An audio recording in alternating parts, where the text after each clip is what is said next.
In this video, I cull a lot of people from Instagram, and I'm kind of hoping that no one gets offended. Hey guys, and welcome to this video where I tackle my Instagram. Now let me set the scene for you guys. I love Instagram. I think it's one of the most positive platforms out there at the moment, and I love using it on a daily basis. So inevitably what's happened over time is that I've just amassed a long list of people that I follow on Instagram. Some of them are friends and family, but a lot of them are people that I don't know, celebrities, brands and companies, photographers and filmmakers who just inspire me with their work. And it got to a point where I was following over 800 accounts on Instagram. And when you follow that many accounts, what happens is that you only see a tiny proportion of posts from the people that you follow. And that's because of Instagram's algorithm, where they tend to rank highest the people and posts that you engage with the most. And so they keep showing up at the top, which means that all the other accounts that you don't engage with as much, you just don't see them. They just don't come up. And so it made me wonder, firstly, why I follow them, because I'm clearly not engaging with their content. And secondly, if I decluttered my Instagram, would more of the posts from accounts that might bring me more joy or might give me more value, would they now show up on my feed more often? So I decided to declutter my Instagram, and this is where I started. As you can see, I followed 847 accounts, and to be honest, I think on a daily basis I probably only saw about 20 or 30 of them on my feed. So over the course of about 3 or 4 days, I'd spend maybe anywhere between 30 minutes to an hour just going through everyone that I followed over and over again and asking myself, does this account bring me joy? And what I found was that there were several accounts that I didn't remember following, and I didn't know why I followed them. So for example, I followed Channing Tatum. At some point in my life, I hit that follow button.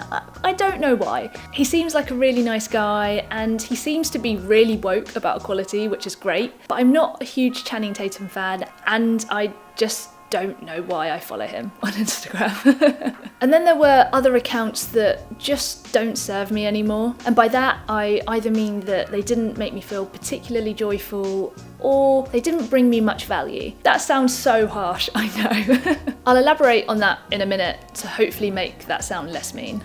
Or the final point, that some of these accounts just didn't fit in with who I am now. For example, I used to do a fair bit of cycling, and for years I was just absolutely in love, borderline obsessed with cycling and all things cycling related. I still absolutely love the sport, and I love the fact that so many people are taking part in it, but they just don't serve me anymore. They don't fit in as much with who I am now. Now, what I really love doing is hiking, and what I'm aspiring to do is to do more camping. So a lot of the accounts that bring me joy or inspire me are ones that involve hiking and being outdoors, and particularly ones that centre around women doing those things. Now, to address that bringing value part that I mentioned before, let me talk to you about my joy reference item. So as you know, when I declutter, I like having one item that I know brings me a hell of a lot of joy that I can use to make my decision-making process a lot easier.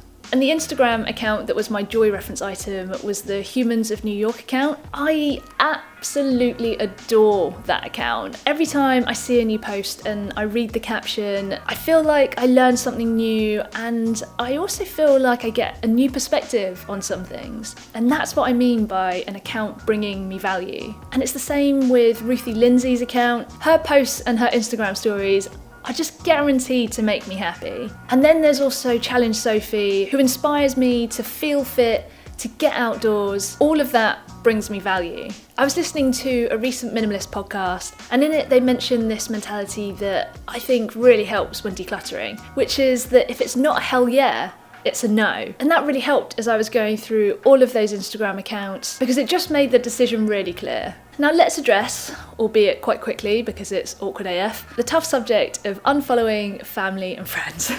Now, I don't want to offend anyone, but yes, I did unfollow some family and friends accounts, mostly because some of them were inactive, so some people hadn't posted for a year or more. But it is a super tough thing to do because unlike celebrities or brands and companies where you don't really know them, these are people that you know and there's that attachment there. But for example, if you haven't spoken to each other for years and all you know about each other's lives are just what you've seen on social media, is it worth it to still follow each other on social media? I don't know. I don't have the answer to that. But I feel like you've just got to do you. Hopefully everyone you've just culled will understand.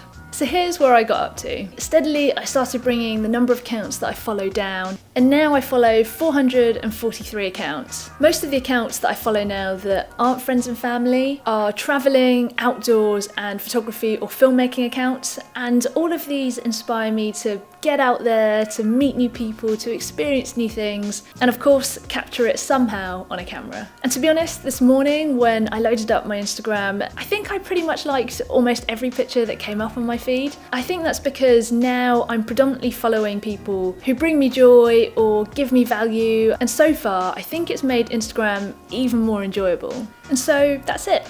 I'm sorry, the sun has disappeared behind a cloud. It's suddenly gotten really dark. I think it's about to absolutely tip it down. But anyway, let me know in the comments below if you've decluttered your social media, particularly if you've decluttered your Instagram or if you're thinking about it. And as a quick note, about next week's video, I was actually thinking about maybe doing a live stream for the first time. I mentioned it before in a previous vlog that I wanted to give it a go, and I think it would be a really nice way for me to be able to talk more directly with you guys. Maybe I'll talk about an aspect of minimalism, or maybe I'll answer some of your questions if you have any. It would either be Friday the 22nd of September or Saturday the 23rd, and I'm also trying to decide on what time to have that live stream. A lot of you guys are from the US, and so I'm thinking that I'll probably do the live stream in the evening UK time, because that will hopefully mean that all of you who are based in the US will be awake to be able to tune in. So write in the comments below Friday or Saturday, and then whatever seems to be the majority is the one that I'll pick, and I'll confirm that on my Instagram, Twitter,